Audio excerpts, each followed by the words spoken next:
Good evening. While the previous storylines may have approached things in their own unique way, do not think that format was abandoned altogether. Things lost are often reclaimed in the Twilight Zone.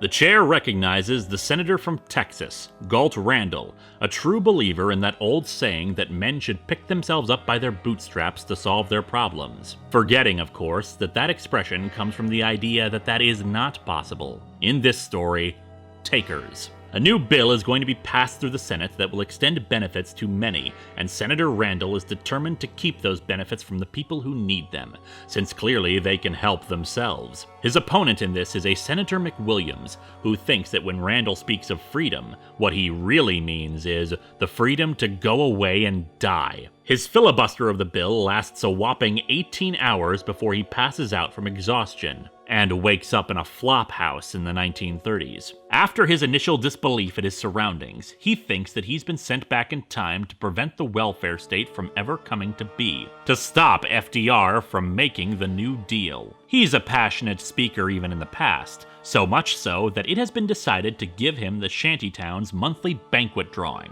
One person wins and is granted a banquet, or rather, becomes the banquet, as Senator Randall discovers. Fortunately, this charity is going to a good cause, the stomach of young Senator McWilliams, who will grow up and make sure this type of thing never happens again. Speaking of living and dying in the past, there is Phil Theobald, sometimes referred to as Sir Phil at Renaissance festivals, but is more known by his comrades at college as Filthy. This is a man who feels like he belongs somewhere, but where that is not entirely certain, since when the annoying questions of his colleagues finally force him to try shutting out the world, he finds himself transported back to the Middle Ages. And unfortunately, the Renaissance Festival is a lot cleaner than the real thing. After several unpleasant encounters in a time period he otherwise enjoyed, he finally finds himself in yet another time. The far future, where even in his make-believe encounters of what was his present,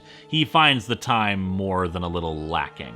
Next time you open up a social media site, you won't find this woman, May Cook. May doesn't hate social media, but she hates what social media has made people like, embracing their more juvenile language and attitudes, made people want to share intimate details of their lives that are really no one else's business. But one day she wakes up, and it seems she no longer has the life she once had. Her boss tells her that the article she had sent days ago never made it to him. Her boyfriend no longer thinks she exists, and her friend who shares far too much can't remember having encountered her on specific days. Dark, shadowy figures seem to follow May around until she finally realizes she's not interacting online with anyone. She's gone off the grid, and the grid is leaving her behind. While the Descartes quote said, "I think, therefore I am," it seems the problem of other people means that if she's not interacting with others through their chosen method, thought isn't enough.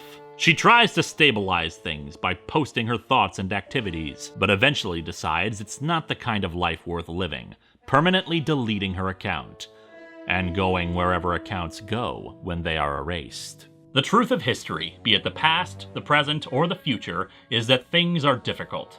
Some suffer more than others, but they endure however they can, moment by moment, in the Twilight Zone.